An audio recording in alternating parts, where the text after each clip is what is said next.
नमस्कार, डेली 24 भारत देख रहे हैं आप। मैं हूं आपके साथ साहिल धुलिया। बुलेटिन की शुरुआत करेंगे। प्रवर्तन निदेशालय यानी कि ईडी ने पंजाब के पूर्व मंत्री संजीव अरोड़ा के खिलाफ कार्रवाई तेज करते हुए यूपी, दिल्ली और पंजाब में कई जगहों पर छापेमारी की है।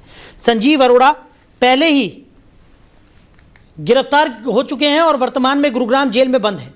ईडी की यह कार्रवाई दुबई को फर्जी तरीके से मोबाइल फोन के निर्यात से जुड़े मामले में की जा रही है। नोएडा, बरेली, दिल्ली और जालंधर सहित कई शहरों में सुबह से ही छापेमारी जारी रही। वहीं इस कार्रवाई पर आम आदमी पार्टी के संयोजक अरविंद केजरीवाल ने ईडी पर निशाना साधते हुए इसे राजनीतिक कार्रवाई बताया और व्यापारियों से न घबराने की अपील भी की।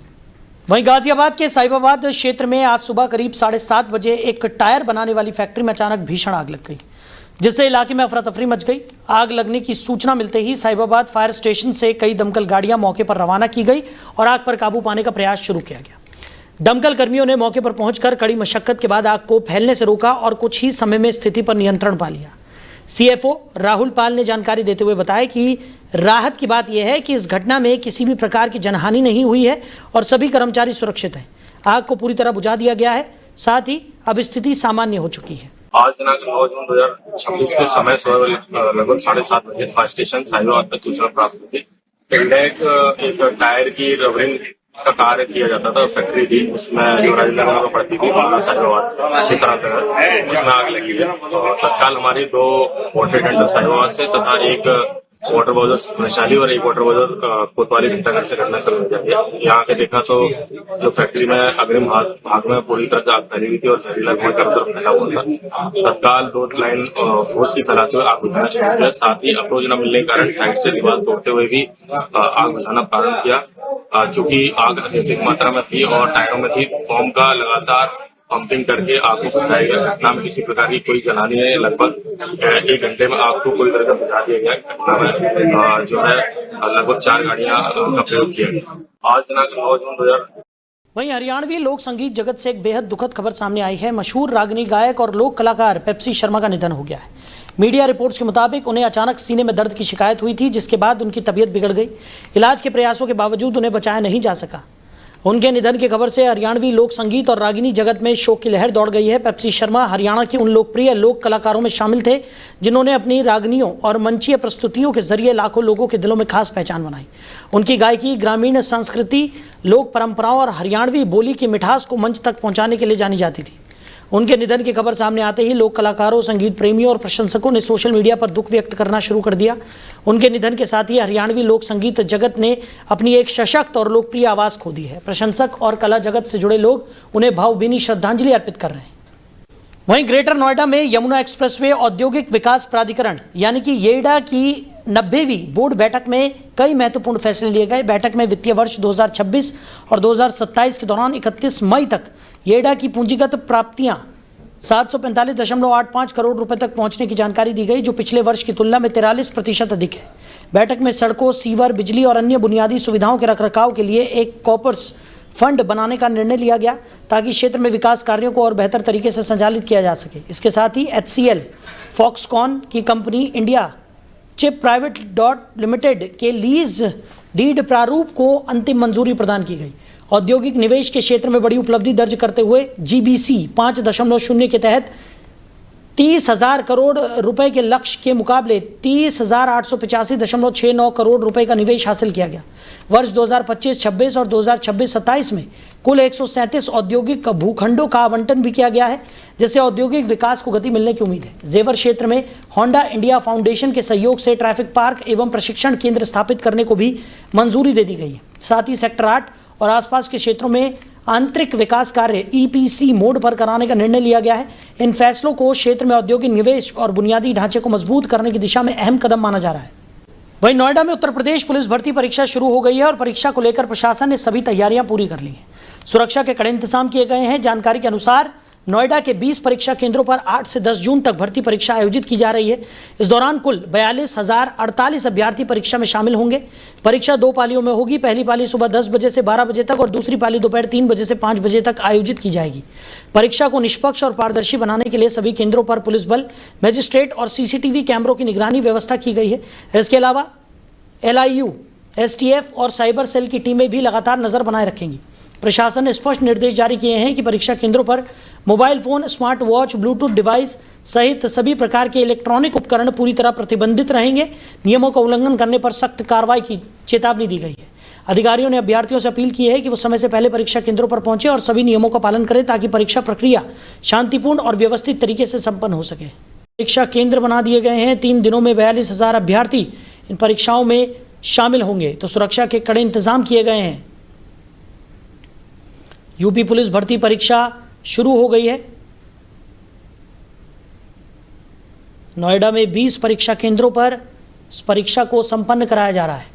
तो 3 दिनों में 42,000 से भी ज़्यादा अभ्यर्थी ये परीक्षा देने वाले हैं। परीक्षा को लेकर चाक चौबंद व्यवस्थाएं कर दी गई हैं।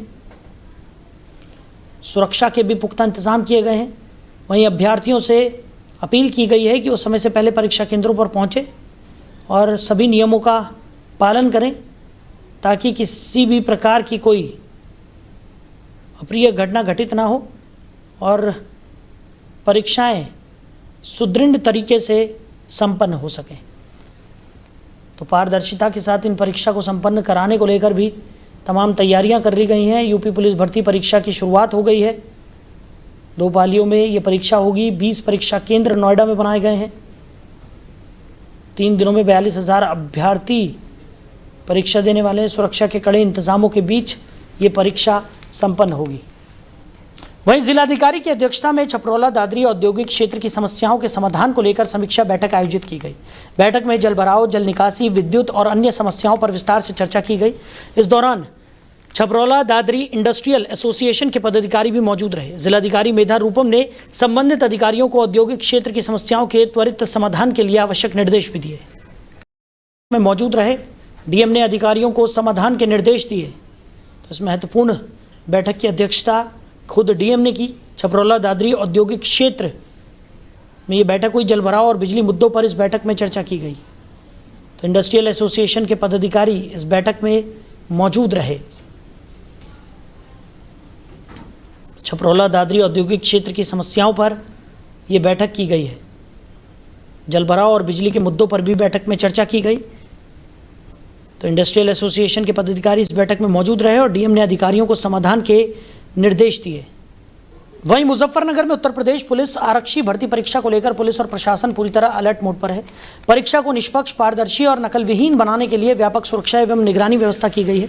जनपद के 17 परीक्षा केंद्रों पर आयोजित होने वाली इस भर्ती परीक्षा में करीब 8,000 अभ्यर्थी शामिल होंगे। परीक्षा 2 पालियों में संपन्न कराई जाएगी, जिसके लिए सभी केंद्रों पर आवश्यक व्यवस्थाएं पूरी कर ली गई हैं। प्रशासन ने परीक्षा के दौरान किसी भी प्रकार की अनियमितता रोकने के लिए सेक्टर मजिस्ट्रेट और जोनल मजिस्ट्रेट तैनात किए हैं। इसके अलावा प्रत्येक परीक्षा केंद्र पर पुलिस बल की तैनाती के साथ सीसीटीवी कैमरों के जरिए लगातार निगरानी रखी जाएगी। अधिकारियों के अनुसार परीक्षा केंद्रों के आसपास संदिग्ध गतिविधियों पर विशेष नजर रखी जाएगी। अभ्यर्थियों की प्रवेश प्रक्रिया भी निर्धारित नियमों के अनुसार होगी और प्रतिबंधित वस्तुओं को केंद्रों के अंदर ले जाने की अनुमति नहीं होगी। पुलिस और प्रशासनिक अधिकारियों ने अभ्यर्थियों से समय से पहले परीक्षा केंद्र पहुंचने और परीक्षा से संबंधित सभी दिशा निर्देशों का पालन करने की अपील की है। प्रशासन का उद्देश्य भर्ती परीक्षा को शांतिपूर्ण, सुरक्षित और पूरी तरह पारदर्शी तरीके से संपन्न कराना है।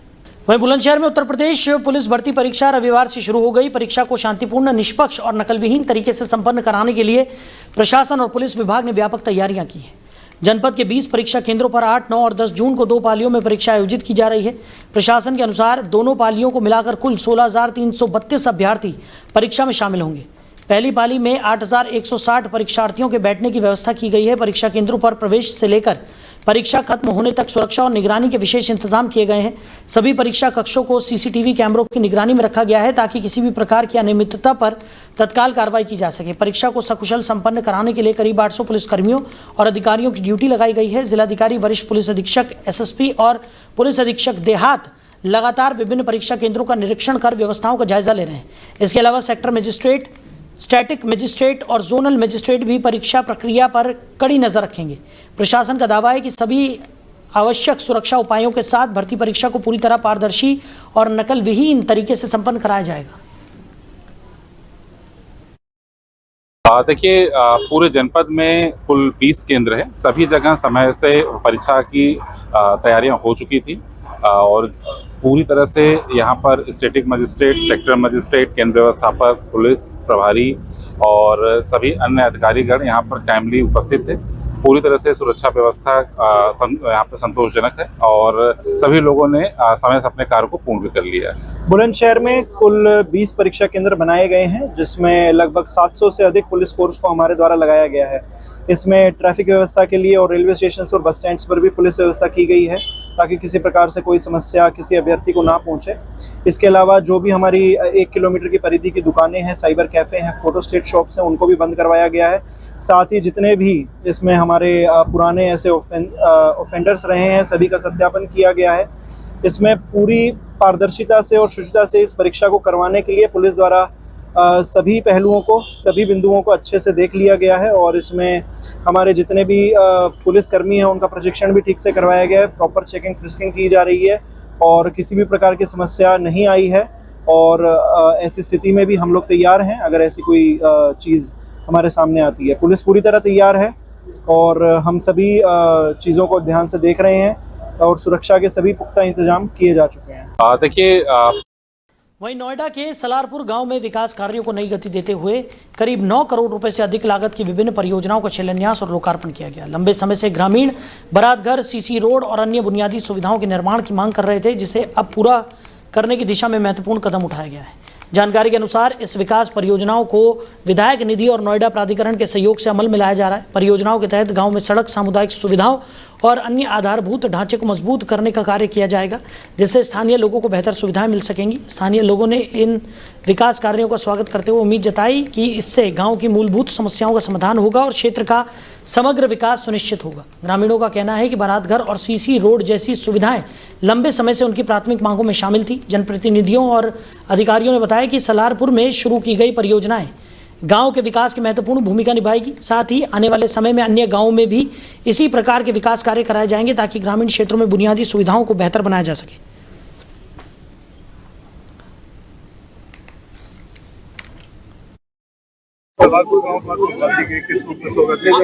देखिए, सलारपुर के बहुत सारी समस्याएं थी, लेकिन अब काफी हद तक चीजों को हम लोगों ने उसका निस्तारण किया है। आज भी यहाँ पर बारातघर, कई जगहों पर जाल और मरम्मत का काम, ये सब चीजों को लेकर यहाँ कई शिलान्यास, लोकार्पण, लगभग 9 करोड़ से भी ज्यादा के कामों का वो सब यहाँ हो रहा है। वहीं थाना भवन में उत्तर प्रदेश पुलिस भर्ती परीक्षा को लेकर सोमवार को पुलिस और प्रशासन पूरी तरह अलर्ट मोड में दिखाई दिया। पहली पारी की परीक्षा शांतिपूर्ण और निष्पक्ष माहौल में संपन्न होने के बाद अब दूसरी पारी को सकुशल संपन्न कराने के लिए सुरक्षा व्यवस्था और सख्त कर दी गई है।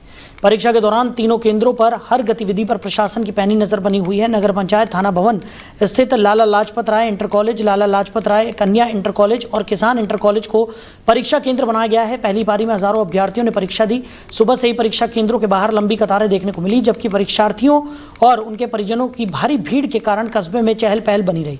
परीक्षा केंद्रों में प्रवेश से पहले अभ्यर्थियों की सघन तलाशी ली गई और पहचान पत्र सहित अन्य दस्तावेजों का गहन सत्यापन किया गया। केंद्रों के अंदर और बाहर पुलिस बल लगातार निगरानी करता रहा। किसी भी प्रकार की संदिग्ध गतिविधि या अनियमितता को रोकने के लिए विशेष सतर्कता बरती गई। भीषण गर्मी को देखते हुए अभ्यर्थियों के लिए केंद्रों के बाहर टेंट और अन्य आवश्यक सुविधाओं की व्यवस्था की गई। बाहर से आए अभ्यर्थियों के कारण मुख्य मार्गों पर यातायात का दबाव भी बढ़ा, लेकिन पुलिस ने मुस्तैदी दिखाते हुए व्यवस्था को सुचारू बनाए रखा। थाना प्रभारी निरीक्षक विजेंद्र सिंह रावत ने बताया कि परीक्षा को निष्पक्ष, पारदर्शी और शांतिपूर्ण ढंग से संपन्न कराने के लिए पर्याप्त पुलिस बल तैनात किया गया है। उन्होंने चेतावनी दी कि नकल या कानून व्यवस्था भंग करने का प्रयास करने वालों के खिलाफ सख्त कार्रवाई की जाएगी। और आपका नाम? मेरा नाम है शोभा कृष्ण। आप पेपर देखा है, कैसा पेपर था? पेपर बिल्कुल अच्छा रहा, मॉडरेट पेपर है, नंबर हार्ड है, मतलब पेपर बिल्कुल सही है, अच्छा रहा। उसमें पढ़ रखा है अच्छे से, उसको हो जाएगा। किस टाइप के क्वेश्चन थे? क्वेश्चन बेसिक भी है और मतलब मॉडरेट वगैरह, मॉडरेट है पेपर, मतलब ज़्यादा हार्ड नहीं है, पेपर सही है। भाई कैसा पेपर आ रहा था? ये पेपर बहुत अच्छा है। क्या क्या चीज़ थी इसमें? जैसे रीजनिंग है, मैथ है। मैथ अच्छा था, रीजनिंग भी अच्छी थी। रीजनिंग भी हर कोई कर रहा है। कैसा पेपर आ रहा था मैडम? पेपर इजी था, रीजनिंग का पोर्शन इजी था और मैथ का भी। बस थोड़ा ना जीके का जो पोर्शन था थोड़ा लेंथी था, वो ऐसा ही था जैसे होमगार्ड का इसका पोर्शन था। और आपका नाम? वहीं मुजफ्फरनगर में एक चलती ईवी स्कूटी में अचानक से आग लगने से हड़कंप मच गया। घटना शहर के अहिल्याबाई चौक की बताई जा रही है, जहां स्कूटी में कथित रूप से शॉर्ट सर्किट होने के बाद आग भड़क उठी। प्रत्यक्षदर्शियों के अनुसार स्कूटी चलाते समय अचानक धुआं निकलना शुरू हुआ और देखते ही देखते वाहन आग की लपटों में घिर गया। स्थिति को भांपते हुए चालक तुरंत स्कूटी छोड़कर सुरक्षित दूरी पर चला गया, जिससे बड़ा हादसा टल गया। आग लगने के बाद मौके पर अफरा तफरी का माहौल बन गया। कुछ ही क्षणों में स्कूटी पूरी तरह आग की चपेट में आ गई और धुएं का घना गुबार दूर तक दिखाई देने लगा। आसपास मौजूद लोगों ने घटना का वीडियो अपने मोबाइल फोन में कैद कर लिया, जो सोशल मीडिया पर तेजी से वायरल भी हो रहा है। हालांकि इस घटना में किसी के हताहत होने की सूचना नहीं है, लेकिन स्कूटी को भारी नुकसान पहुंचा है। स्थानीय लोगों ने समय रहते आसपास के लोगों को दूर हटाकर सुरक्षा सुनिश्चित की। फिलहाल आग लगने के कारणों की जांच की जा रही है। प्राथमिक तौर पर शॉर्ट सर्किट को आग लगने की वजह माना जा रहा है। घटना ने इलेक्ट्रिक वाहनों की सुरक्षा को लेकर भी चर्चाएं तेज कर दी हैं। वहीं बुलंदशहर के शिकारपुर क्षेत्र में बढ़ती चोरी की घटनाओं को लेकर पुलिस की कार्यप्रणाली पर सवाल उठने लगे। ताज़ा मामला कस्बा शिकारपुर स्थित बालाजी मार्केट का है, जहां कोचिंग करने आए एक छात्र की साइकिल चोरी हो गई। घटना को एक हफ्ता बीत जाने के बावजूद न तो मुकदमा दर्ज होने और न ही चोरी का खुलासा होने का आरोप लगाया जा रहा है। जानकारी के अनुसार बालाजी मार्केट में कोचिंग के लिए आए छात्र की साइकिल को एक चोर चोरी कर ले गया। घटना की तस्वीरें और वीडियो पास में लगे सीसीटीवी कैमरों में कैद हो गए। इसके बावजूद आरोपी की गिरफ्तारी नहीं होने से स्थानीय लोगों में नाराजगी बढ़ गई है और स्थानीय नागरिकों का कहना है कि कोतवाली से महज 200 मीटर की दूरी पर हुई चोरी की घटना का खुलासा न होना पुलिस की कार्यप्रणाली पर सवाल खड़े करता है। लोगों का आरोप है कि चोरी की घटनाओं के प्रति पुलिस का रवैया लापरवाह बना हुआ है।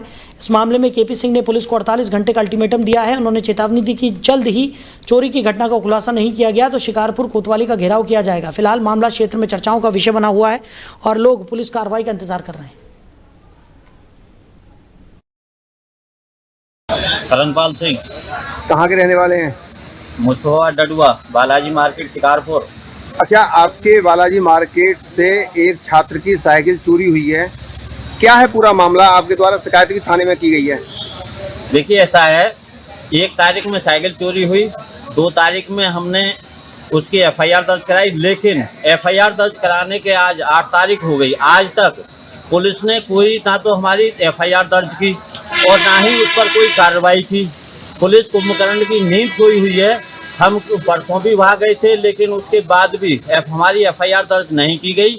और ऐसी शिकारपुर में बहुत सारी घटना है। एक जंगीराबाद चौंगी की तरफ की घटना है, एक मूर्ति विहार की घटना है, बहुत सारी, और एक साईं मंदिर जैसे उस जगह पर चोरी हुई है। लेकिन शिकारपुर पुलिस पूरी तरह से सुस्त है और बिल्कुल सोई हुई है। कहीं पर कोई भी घटना होती है उसको देखने का, कोई संज्ञान लेने का कोई मतलब नहीं। और मुख्यमंत्री जी से और आपके जो डीआईजी महोदय से और एसएसपी महोदय से मेरा अनुरोध है कि शिकारपुर कोतवाली को निर्देशित कर इन घटनाओं को जल्दी से जल्दी इनकी एफआईआर दर्ज कराएं और इनका खुलासा करवाएं। अन्यथा 10 तारीख में मैं छात्रों के और मैं भारतीय किसान यूनियन टिकैत के वहां पर कोतवाली शिकारपुर में धरना प्रदर्शन करने को मजबूर होंगे, जिसकी संपूर्ण जिम्मेदारी शासन प्रशासन की होगी। अच्छा, देखा जा रहा है जो चोर का सीसीटीवी फुटेज भी वायरल हो रहा है। चोर का सीसीटीवी फुटेज 2 जगह से हमने उनको दिया है। 2 जगह जो चोरी हुई है साइकिल की, दोनों घटनाओं का।